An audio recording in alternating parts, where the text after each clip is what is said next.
Hello everyone. So in this video we're going to be discussing the second chapter of our first flight book named Nelson Mandela Long Walk to Freedom written by Nelson Rolihlahla Mandela. Nelson Mandela एक famous personality है। South Africa के पहले black president थे वो। जैसे India में महात्मा गांधी जी को father of nation कहा जाता है, वैसे ही साउथ अफ्रीका में नेल्सन मंडेला जी को फादर ऑफ नेशन कहा जाता था। महात्मा गांधी जी ने हमें ब्रिटिशर्स के रूल से आज़ादी दिलवाई थी, वैसे ही साउथ अफ्रीका को नेल्सन मंडेला जी ने अपार्थेड नाम के एक ब्रूचुअल पॉलिटिकल प्रैक्टिस से आज़ादी दिलवाई थी। That's why he is known as father of nation. अब अपार्थेड क्या होता है?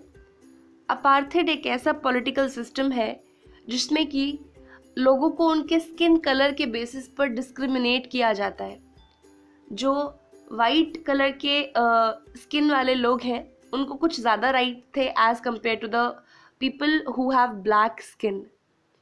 ये बहुत बहुत ख़राब सिस्टम था। मतलब एक इंसान को बेसिक फंडामेंटल राइट्स इसलिए नहीं मिल रहे जस्ट बिकॉज उसकी स्किन का कलर डार्क है। कितनी अजीब सी चीज़ है ये। तो इस अपार्थेड सिस्टम से लड़ते लड़ते लड़ते लड़ते नेल्सन मंडेला ने अपनी पूरी ज़िंदगी निकाल दी। तो उनकी स्ट्रगल, उन्होंने क्या क्या फेस किया अपनी लाइफ में, और जब वो साउथ अफ्रीका के पहले ब्लैक प्रेसिडेंट बने तो क्या क्या हुआ था, वो सारी चीज़ें हमें इस चैप्टर में पढ़नी है। ठीक है, सो स्टार्ट करते हैं। 10th में dawned ब्राइट एंड क्लियर। ये 10th में है, 10 मई 1994, जिस दिन नेल्सन मंडेला जी अपनी पहली स्पीच देने वाले थे, अपनी पहली ओथ लेने वाले थे after being a president. Okay, 10th May dawned bright and clear. For the past few days, I had been pleasantly besided by dignitaries and world leaders who were coming to pay their respects before the inauguration. The inauguration would be the largest gathering ever of international leaders on South African soil. So he is saying, जो 10 मई का दिन था, it was काफ़ी bright and clear, क्योंकि पहले क्या होता था कि सिर्फ और सिर्फ वाइट लोग ही प्रेसिडेंट की पोस्ट के लिए इलेक्ट किए जाते थे, लेकिन आज नेल्सन मंडेला जी पहले ब्लैक प्रेसिडेंट बने साउथ अफ्रीका के। That's why the day was bright and clear, क्योंकि अपार्थेड नाम का सिस्टम अब अबॉलिश होने वाला है साउथ अफ्रीका से। इस वजह से he is saying the day was bright and clear. और कुछ दिनों से जितने भी फेमस पर्सनालिटीज़ हैं, बड़े बड़े लीडर्स हैं, वो सब नेल्सन मंडेला के आसपास हैं। उनको कॉन्ग्रेचुलेट करने आ रहे हैं दूर दूर से। कई सारे इंटरनेशनल लीडर्स उनको कॉन्ग्रेचुलेट करने आ रहे हैं ऑन दिस इनॉग्रेशन सेरेमनी। और ये जो गैदरिंग थी साउथ अफ्रीका की मिट्टी पे सबसे बड़ी गैदरिंग थी इंटरनेशनल लीडर्स की।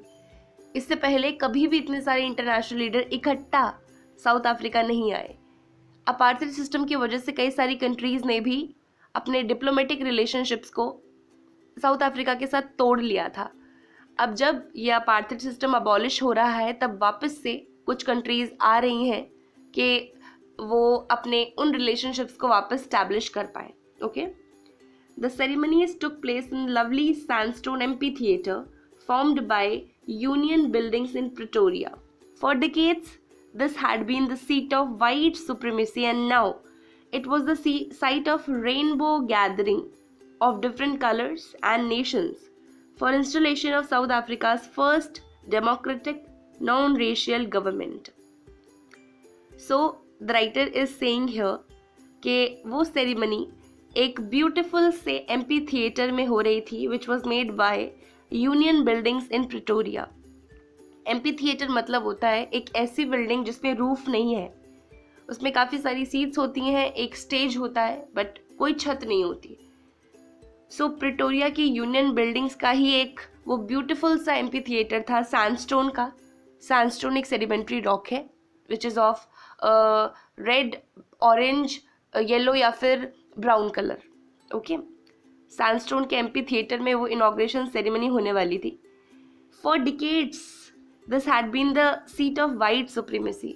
एक डिकेड होता है 10 साल का, तो ऐसे कई सारे 10 सालों को जोड़ देंगे तब मतलब ही सेइंग कि इतने सालों से ये जो सीट थी ये वाइट सुप्रीमेसी के अंडर ही आती थी, जितने भी वाइट लोग थे वो ही हमेशा हमारी कंट्री के ऊपर राज करते थे। और पहली बार ऐसा हो रहा है जब इतने सारे कलर्स के लोग वहां पर आ रहे हैं। Why he is saying that? क्योंकि पहले वाइट लोग इलेक्ट किए जाते थे प्रेसिडेंट के रूप में, हेड ऑफ स्टेट के रूप में, जितने भी बड़ी बड़ी पोजीशंस थी उन सभी में सिर्फ वाइट लोग इलेक्ट किए जाते थे। बट नेल्सन मंडेला जी अब पहले ब्लैक प्रेसिडेंट बन रहे, तो वहाँ पर ब्लैक लोग भी हैं, वाइट लोग भी हैं, ब्राउन्स भी हैं। तो that's why he is saying कि वो एक रेनबो गैदरिंग की तरह लग रहा है। ओके तो अब साउथ अफ्रीका में पहली डेमोक्रेटिक गवर्नमेंट बनने जा रही थी। लोगों ने खुद नेल्सन मंडेला जी को अपने प्रेसिडेंट के रूप में चुना था। ये जो गवर्नमेंट थी ये नॉन रेशियल थी, मतलब कि रेस के बेसिस पे, स्किन कलर के बेसिस पे किन्हीं भी दो लोगों में कोई डिस्क्रिमिनेशन नहीं करती थी। Okay on that lovely autumn day I was accompanied by my daughter Zenani. अब देखो यहाँ पर ऑटम डे क्यों लिखा हुआ है। मैंने आपको बताया कि इट वॉज 10 मई 1994, लेकिन जो 10 मई है 1994 इसको तो हम समर बोलते हैं। उन्होंने ऑटम क्यों कहा? क्योंकि यहाँ ये इंडिया की बात नहीं करी गई है, ये साउथ अफ्रीका की बात करी, अफ्रीकन कॉन्टिनेंट में साउदर्न पार्ट की बात करी गई है। तो जब यहाँ पर समर्स होते हैं तब वहाँ पर विंटर स्टार्ट होने वाला होता है। ठीक है, विंटर शुरू होने वाला था, उससे पहले क्या आता है? ऑटम। इसलिए यहाँ पर बोला गया है on that lovely autumn day. Okay I was accompanied by my daughter Zenani. Nelson Mandela ji कह रहे हैं उस दिन मैं अपनी बेटी जिनानी के साथ था। Mister de Klerk was first sworn in and second deputy president, then Thabo Mbeki was sworn in as first deputy president. When it was my turn, I pledged to obey and uphold the constitution and to devote myself to well-being of the republic and its people. To the assembled guests and the watching world, I said. So, on that day, Nelson Mandela was accompanied by her daughter Zinani. सबसे पहले वहाँ पर second deputy president ने अपनी oath ली, उसके बाद first deputy president ने। जब नेल्सन मंडेला जी की बारी आई तब उन्होंने कहा कि मैं अपने आप को अपने देश के लिए डिवोट कर दूंगा, मैं अपने कॉन्स्टिट्यूशन की रिस्पेक्ट करूंगा, इसको अपहोल्ड करके रखूंगा, इसको प्रोटेक्ट करूंगा, and I am going to devote my entire self for the republic and its people. अपनी पूरी कंट्री के ऊपर अपनी लाइफ डिवोट कर दूंगा। और जो वहाँ पर असेंबल्ड गेस्ट्स थे, जो वहाँ पर आए हुए थे, उन्होंने कहा Today, all of us do by our presence here confer glory and hope to newborn liberty out of experience of an extraordinary human disaster that lasted too long. Must be born a society of which all humanity would be proud. Confer का मतलब होता है grant, okay, and glory का मतलब है honor. So he is saying कि आज जितने भी लोग यहाँ पर प्रेजेंट हैं और जितने भी लोग मुझे सुन पा रहे हैं, हम अपना एक ऑनर दिखाएंगे इस न्यू बॉर्न लिबर्टी को। ये जो नई नई लिबर्टी अभी आई है हमारे सामने, ये जो ह्यूमन डिजास्टर था, कौन सा? अपार्थेड नाम का, जो इतने सालों से चला आ रहा था, finally it is going to abolish now. और इस ह्यूमन डिजास्टर के बाद हमें एक ऐसी सोसाइटी का निर्माण करना है जिसको मतलब सारी ह्यूमैनिटी को जिसके ऊपर प्राउड हो। एक ऐसी सोसाइटी का निर्माण करना है जिसमें किसी भी चीज़ के बेसिस पर कोई डिस्क्रिमिनेशन ना हो, whether it is caste, whether it is religion, skin colour, gender, age, किसी भी बेसिस पर किन्हीं दो लोगों के बीच में कोई डिस्क्रिमिनेशन ना हो। We are going to make that society, उन्होंने ऐसा कहा। We who are outlaws not so long have today been the rare privilege to be host to the nations of the world on our own soil. We thank all of our distinguished international guests for having come to take possession with the people of our country of what is after all a common victory for justice, for peace and for human dignity. So he is saying कि हम वही लोग हैं जिनके साथ मतलब अभी कुछ टाइम पहले ही आप लोगों ने अपने पॉलिटिकल रिलेशनशिप्स, डिप्लोमेटिक रिलेशनशिप्स को तोड़ दिया था, और आज हमें एक ऐसा रेयर प्रिविलेज मिला है कि आज आप सभी के सामने खड़े होकर हम होस्ट कर रहे हैं इस सेरेमनी को अपनी ही सॉइल पर।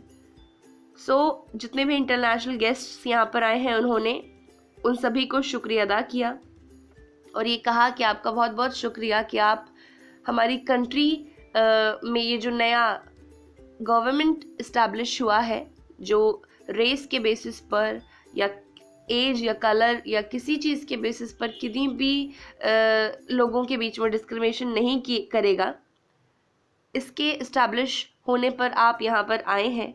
So this is a common victory for justice. ये न्याय की जीत हुई है, शांति की जीत हुई है, ह्यूमन डिग्निटी की जीत हुई है। We have at last achieved our political emancipation. Emancipation का मतलब होता है when you are free from any legal या फिर सोशल या फिर पॉलिटिकल रिस्ट्रिक्शन। अब साउथ अफ्रीका किसी भी तरह का पॉलिटिकल रिस्ट्रिक्शन से या फिर किसी भी तरह के रिस्ट्रिक्शन से फ्री है, अब वो अपार्थाइड से फ्री है, right? So that's why he is saying we have at last achieved our political emancipation. We pledged ourselves to liberate all our people from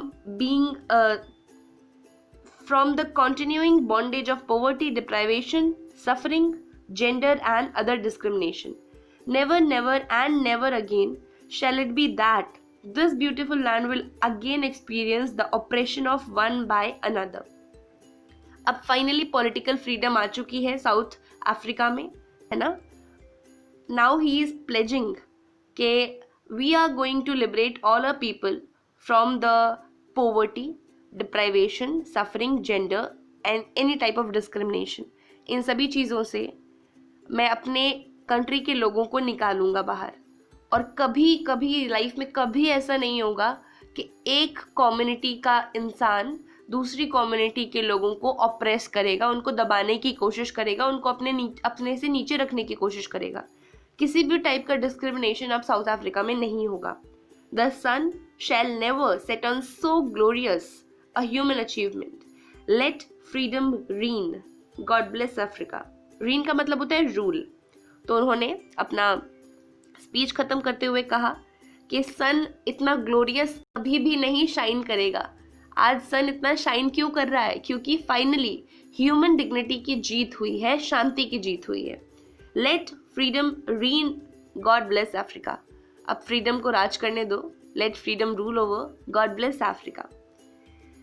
okay, a few moments later we all lifted our eyes in awe as spectacular array of South African jets, helicopters and troop carriers roared in perfect formations over the Union buildings.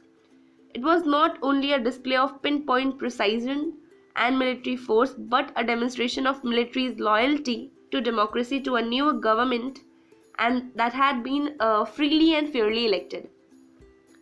तो जैसे ही Nelson Mandela जी की speech खत्म हुई, वैसे ही कुछ moments बाद ही हम सभी ने, मतलब जितने भी लोग वहाँ पर मौजूद थे अलॉन्ग विद नेल्सन मंडेला, उन सभी ने अपने आंखें आसमान की तरफ बढ़ा दी, क्योंकि वहाँ पर South African jets, helicopters, troop carriers वो बहुत ब्यूटीफुल फॉर्मेशन कर रहे थे यूनियन बिल्डिंग्स के ऊपर। वो सिर्फ ये जो फॉर्मेशन थी वो सिर्फ ये नहीं दिखाता कि मतलब कितने एक्यूरेट हैं वो लोग, फॉर्मेशन करते वक्त बिल्कुल भी इधर उधर नहीं हो सकता है इंसान, राइट? एक परफेक्ट फॉर्मेशन क्या दिखाता है? कितना प्रिसाइज है वो, हम लोग कितने एक्यूरेट हैं। तो ये चीज़ सिर्फ एक्यूरेसी नहीं दिखाती, वो जो यूनियन बिल्डिंग्स के ऊपर फॉर्मेशन हो रही थी वो ये भी दिखाती है कि जो मिलिट्री है, वहाँ की फोर्सेस हैं, वो कितने ज़्यादा लॉयल हैं to the new born democratic government.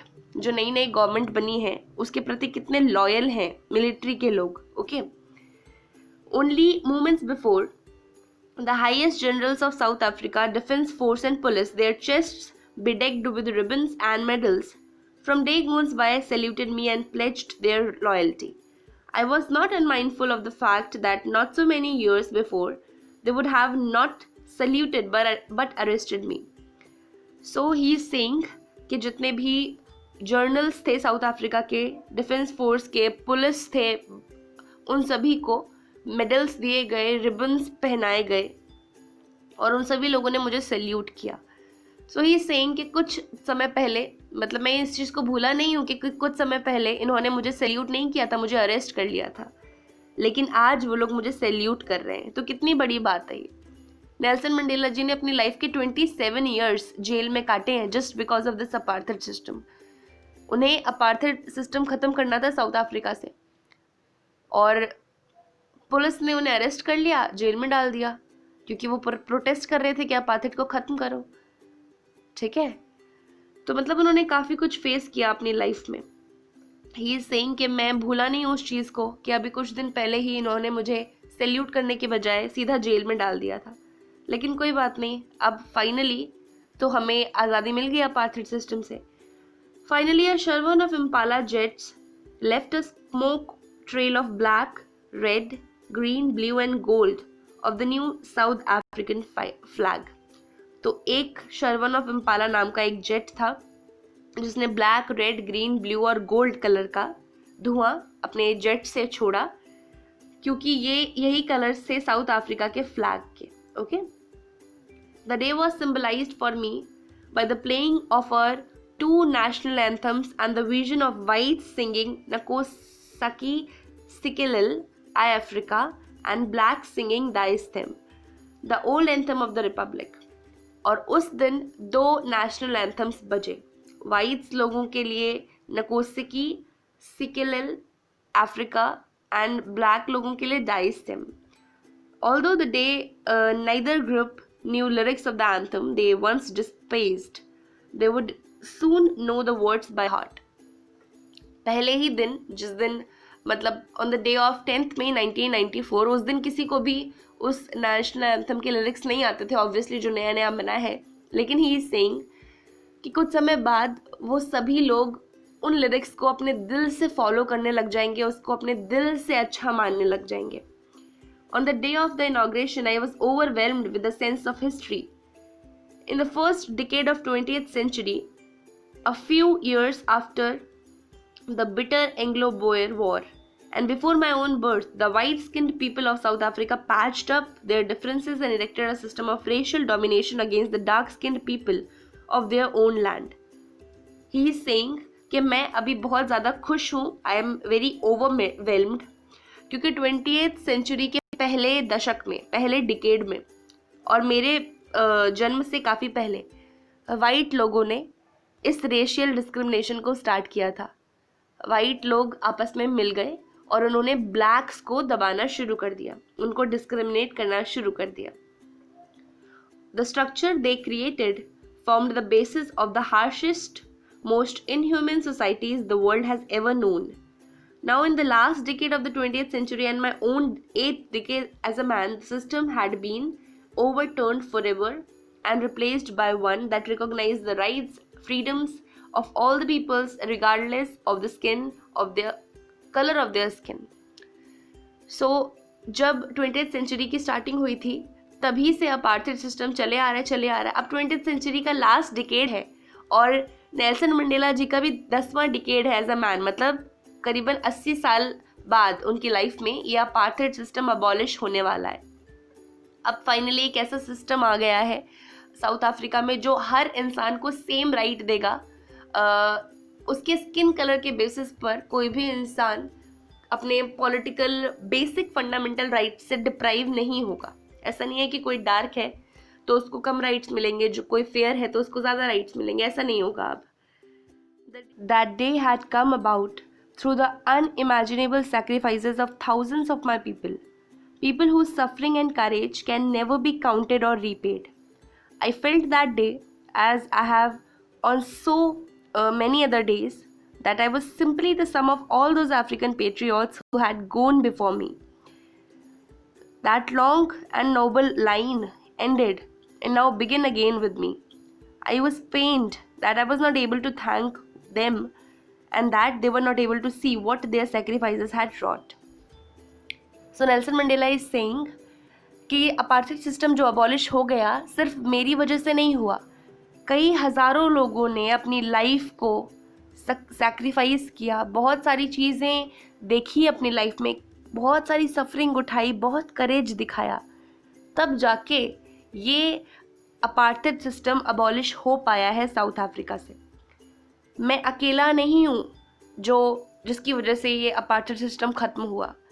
कई सारे लोग थे मेरे साथ जिन्होंने कितना ज़्यादा करेज दिखाया, ठीक है, जो बिल्कुल भी नहीं डरे, जो डट कर खड़े रहे अपने हक के लिए, अपनी पूरी लाइफ उन्होंने डिवोट कर दी इसी चीज़ के करके। और अब वो इस दुनिया में नहीं है, तो मैं बहुत सॉरी फील कर रहा हूँ। और मैं उन्हें ये बताना चाहता था सिंपली कि आपकी जो स्ट्रगल थी वो व्यर्थ नहीं गई। आपने जो स्ट्रगल किया उसकी वजह से आज फाइनली अपार्थाइड सिस्टम ख़त्म हो गया साउथ अफ्रीका से। The policy of apartheid created a deep and lasting wound in my country and my people. अब अपार्थाइड सिस्टम ने एक गहरा घाव सभी के दिलों पे मतलब छोड़ दिया है, क्योंकि अब सोचिए ना, इतने सालों से ब्लैक स्किन के लोग जो थे उनको ओप्रेस किया जाता था, उन्हें दबाया जाता था, उन पे कितने ज़्यादा अत्याचार किए जाते थे वाइट स्किन वाले लोगों के द्वारा। तो अब मतलब कितना ख़राब, कितना ब्रूचुअल सिस्टम था वो। सो एक डीप और लास्टिंग वुंड उस कंट्री के लोगों के पास है। काफ़ी समय लगेगा अब उन लोगों को इस चीज़ से रिकवर करने में, बट दे विल।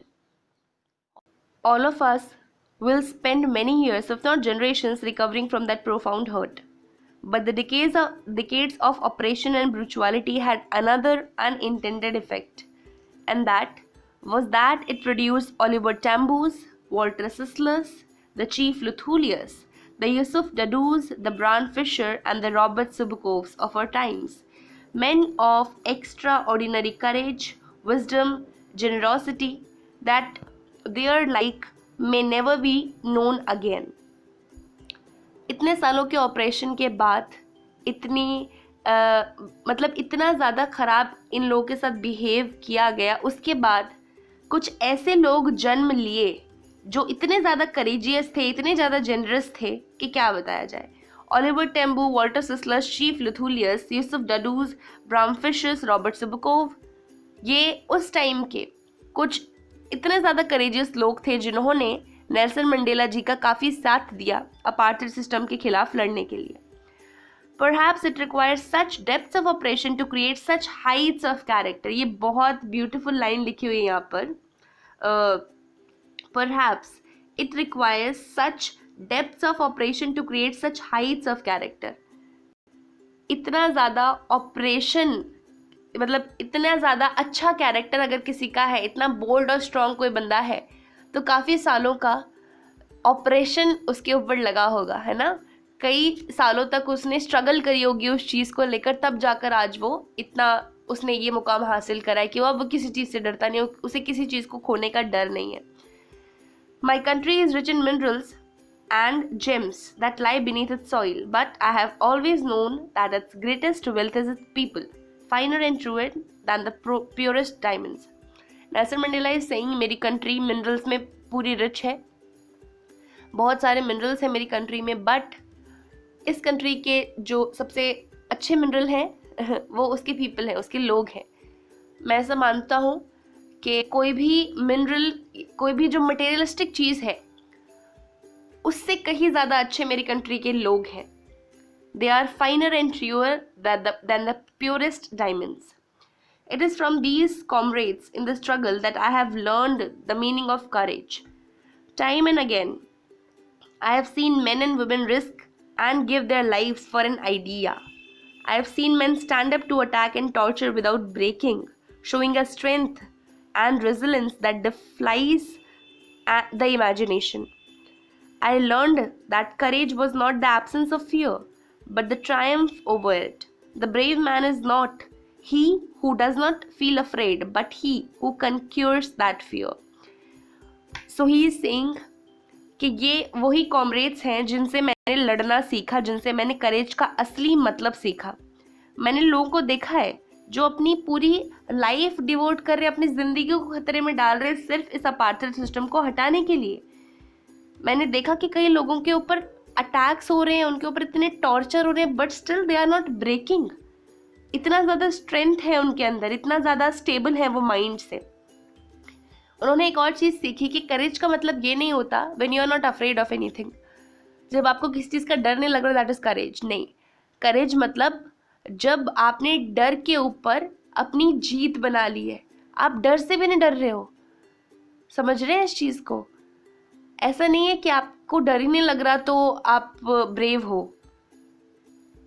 आप ब्रेव तब हो जब आपने डर के ऊपर अपनी जीत को हासिल कर लिया। ठीक है, आप डर रहे हो, बट उससे ज़्यादा इंपॉर्टेंट आपको जो चीज़ लग रही है आप वो कर रहे हो। दैट इज़ द पर्सन जो ब्रेव है, जो स्ट्रांग है। No one is born hating another person because of the skin colour और हिज बैकग्राउंड और his religion. People must learn to hate, and if they can learn to hate, they can be taught to love, for love comes more naturally to human heart than its opposite। Nelson Mandela का मानना था कि कोई भी बचपन से, मतलब पैदा होते ही, दूसरे स्किन कलर वाले को हेट करते हुए पैदा नहीं होता है ना। कोई छोटा बच्चा होगा, उसे क्या पता कि क्या होता है फेयर, क्या होता है डार्क स्किन, मैं किसको प्यार करूँ किसको नहीं, right. So he is saying कि ये जो डिस्क्रिमिनेशन है ये सोसाइटी हमारे दिमाग में डालती है। हमें कभी भी डिस्क्रिमिनेशन पैदा होते ही नहीं आता, हमें सिखाया जाता है ये चीज़। अगर हमें हेट करना सिखा सकते हैं तो हमें लव भी सिखा सकते हैं कि सब मिलजुल के रहो, भाईचारे के साथ रहो, right. This was his idea, और कितनी सही सोच है ये। सो ही इज सेइंग कि लव ज़्यादा नेचुरली आता है। ह्यूमंस मतलब ऐसे होते हैं कि कितने ही ख़राब हो, बट उनमें जो थोड़ी सी अच्छाई है, थोड़ी सी काइंडनेस उनकी आंखों में झलक ही जाती है।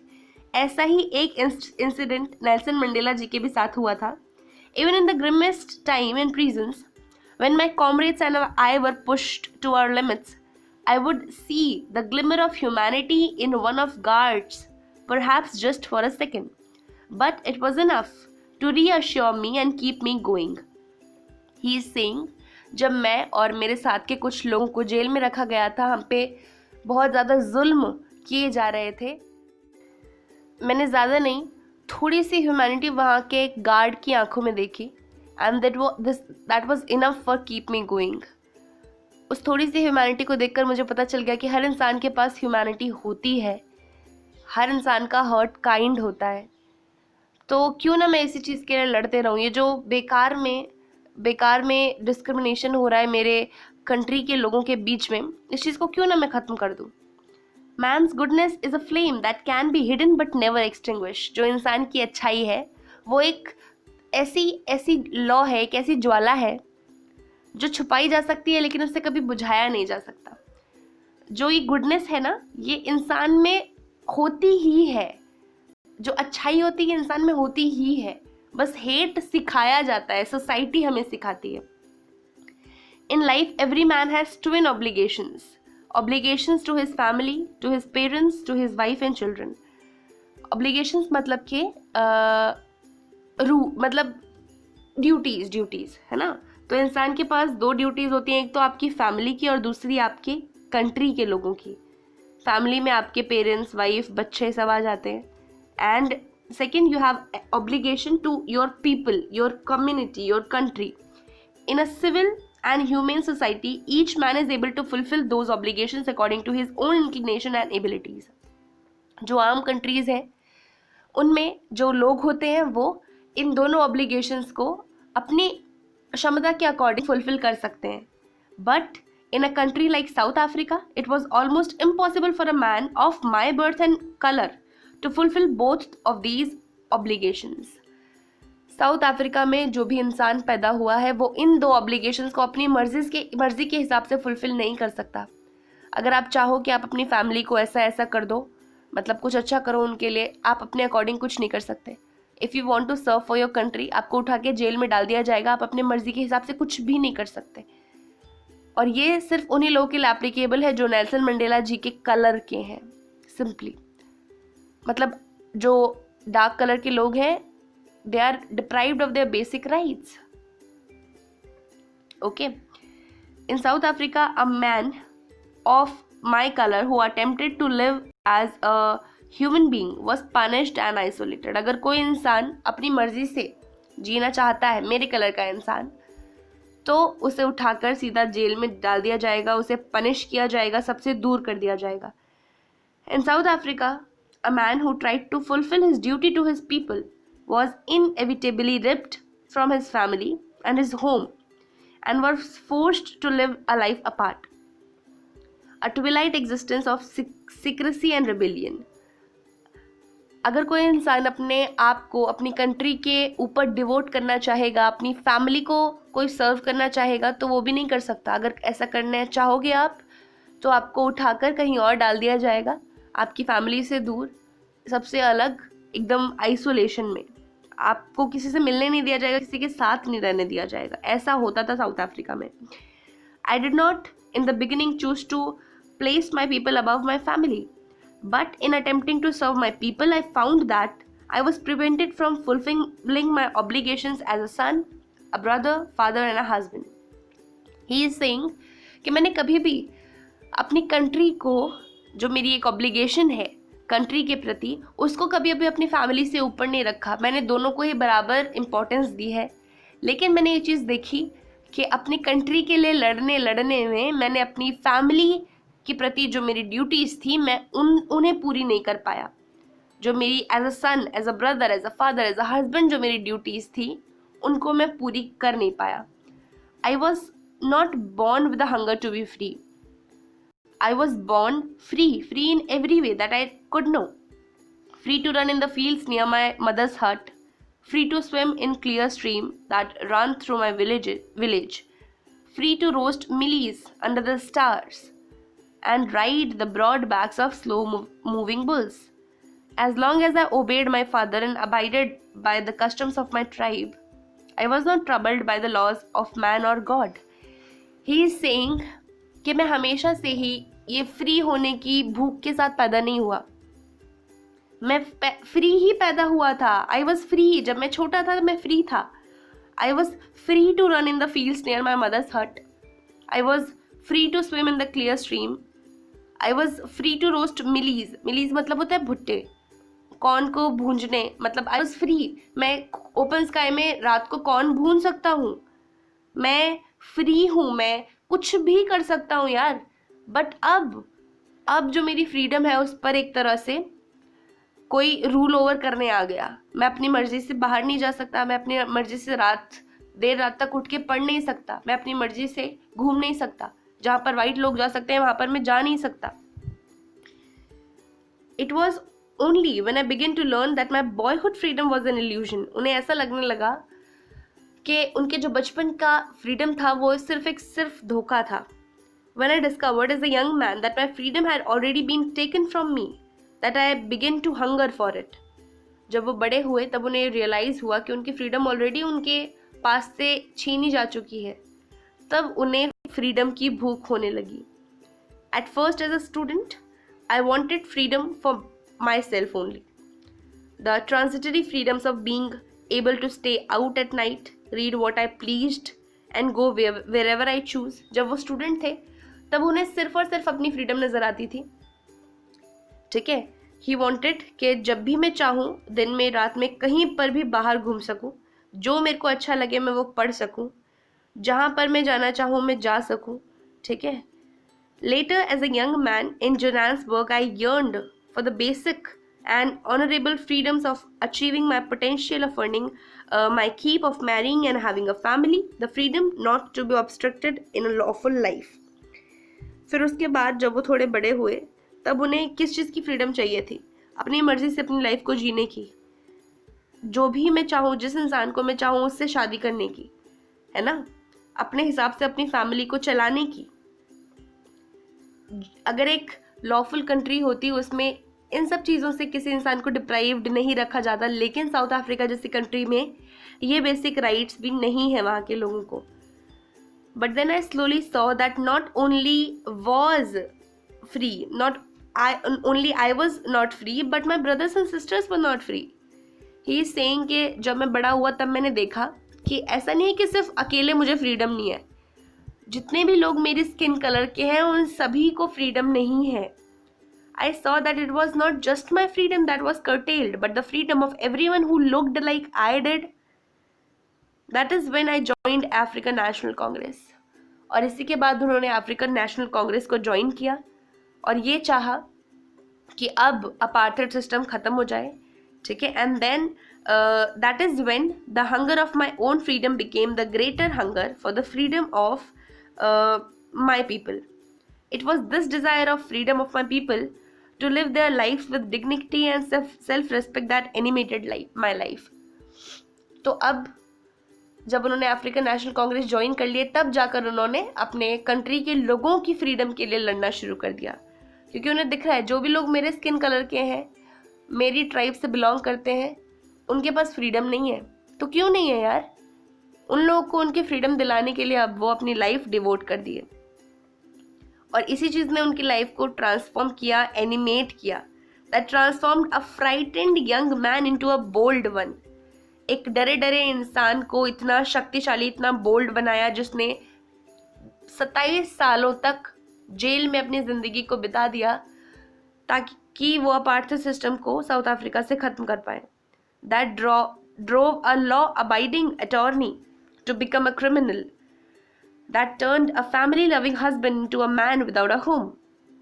किसी एक लॉ को मानने वाले इंसान को क्रिमिनल बना दिया, इस सिर्फ और सिर्फ इसी चाह ने कि हमारी साउथ अफ्रीका कंट्री फ्री हो, हमारे लोगों को इक्वल राइट्स मिले, स्किन कलर के बेसिस पे कोई डिस्क्रिमिनेशन ना हो। इसी चीज़ को अचीव करने के लिए उन्होंने बहुत बहुत स्ट्रगल किया, जिसमें उन्होंने अपनी काफ़ी चीज़ें डिवोट भी कर दी। वो लॉ को बहुत मानते थे, वो एक क्रिमिनल बन गए, उन्हें अरेस्ट करके जेल में डाल दिया गया था। He was family loving man, he was a good husband, he was a good father. लेकिन इस चीज़ के करके, अपार्थाइड सिस्टम को ख़त्म करने के चलते, उन्होंने अपना घर छोड़ दिया, एक साधु की तरह अपनी ज़िंदगी को व्यतीत किया। I am no more virtuous or self-sacrificing than the next man, but I found that I could not even enjoy the poor and limited freedoms I was allowed when I knew my people were not free। He is saying कि मैं हमेशा से ऐसा नहीं था। मतलब जब मुझे पता चला कि मेरे कंट्री के जो लोग हैं उनको उसके बेसिक राइट भी नहीं मिल रहे, तो जो हमें राइट मिलते थे थोड़े बहुत, वो भी मन नहीं करता था, मतलब कि वो भी मिले, अच्छा नहीं लगता था वो भी मिले। चाहिए पूरे राइट्स मिले यार, पूरे फंडामेंटल राइट्स मिले जितने भी वाइट लोगों को मिल रहे, ठीक है। तो जो थोड़े बहुत राइट थे उनको भी इंजॉय नहीं कर पाए, वो अपने जो बेसिक फंडामेंटल राइट्स थे उनको पाने के चक्कर में। Freedom is indivisible. The chains on any one of my people were the chains on all of them. The chains on all of my people were the chains on me। Nelson Mandela is saying कि freedom को कोई किसी से छीन नहीं सकता। अगर कोई एक इंसान मेरी कंट्री का फ्री नहीं है तो मतलब कोई भी फ्री नहीं है, और कोई भी फ्री नहीं है तो मैं भी फ्री नहीं हूँ। इसलिए उन्होंने अपनी पूरी लाइफ डिवोट कर दी अपार्थाइड सिस्टम के खिलाफ लड़ते लड़ते, और फाइनली उन्होंने अपार्थाइड सिस्टम को साउथ अफ्रीका से अबॉलिश कर दिया। I knew that oppressor must be liberated just as surely as the oppressed। उन्होंने यहाँ पर कहा है कि ऑप्रेसर मतलब जो सामने वाले को ऑप्रेस करने की कोशिश करता है, दबाने की कोशिश करता है, जो ऑप्रेसर होता है वो भी एक प्रिजनर है, और ऑप्रेस्ड जो है, जो जिस पे अत्याचार हो रहे हैं, वो भी एक प्रिजनर है। A man who takes away another man's freedom is a prisoner of hatred. अगर कोई एक इंसान दूसरे की फ्रीडम को छीन रहा है, उसको ऑप्रेस कर रहा है, so he is prisoner of hatred. वो नफरत के दीवारों के पीछे, मतलब नफरत के जेल में कैद है। He is locked behind the bars of prejudice and narrow mindness. Prejudice मतलब होता है strong dislike without any good reason. जब आपको किसी से नफरत होती है बट इसका कोई खास रीजन नहीं होता आपके पास। तो जब कोई इंसान, जब मतलब मान लो कोई ऑपरेसर है और कोई ऑपरेस्ड है, दोनों ही लोग प्रिजनर है। ऑपरेस्ड तो इसलिए क्योंकि ऑपरेसर उसे ऑपरेस कर रहा है, उसके ऊपर तो अत्याचार हो रहा है, उसकी फ्रीडम छीनी जा रही है, तो वो तो वैसे है ही मतलब फ्रीडम से वंचित। लेकिन जो उसे ऑपरेस कर रहा है, ऑपरेसर जो है, वो भी फ्रीडम से वंचित है, हेट्रेड के सलाखों के पीछे है, वो नैरो माइंडनेस के सलाखों के पीछे। I am not truly free if I am taking away someone else freedom. अगर मैं किसी और की फ्रीडम को छीन रहा हूं तो मैं भी फ्री नहीं हूं। Okay, just as surely as I am not free when my freedom is taken away from me, the oppressed and oppressor alike are robbed of their humanity. तो उनका ये मानना था ऑपरेसर और ऑपरेस्ड दोनों ही लोग फ्रीडम से वंचित हैं, दोनों के पास फ्रीडम नहीं है। तो इस वजह से उन्होंने ऑपरेसर और ऑपरेस्ड दोनों को फ्रीडम से मुक्त, मतलब जो भी उनके जो भी प्रिजन था उससे मुक्त करके फ्रीडम देने की कोशिश करी और अपार्थाइड सिस्टम को फाइनली अबॉलिश कर दिया। ओके, ये चैप्टर यहीं पर ख़त्म होता है। आई होप चीज़ें आपको समझ आई हो। अगर कोई भी डाउट आता है चैप्टर से रिलेटेड तो उसे कमेंट सेक्शन में ज़रूर पूछें। आपसे मिलेंगे आगे आने वाले वीडियोस में, तब तक के लिए bye bye, take care, have a great day.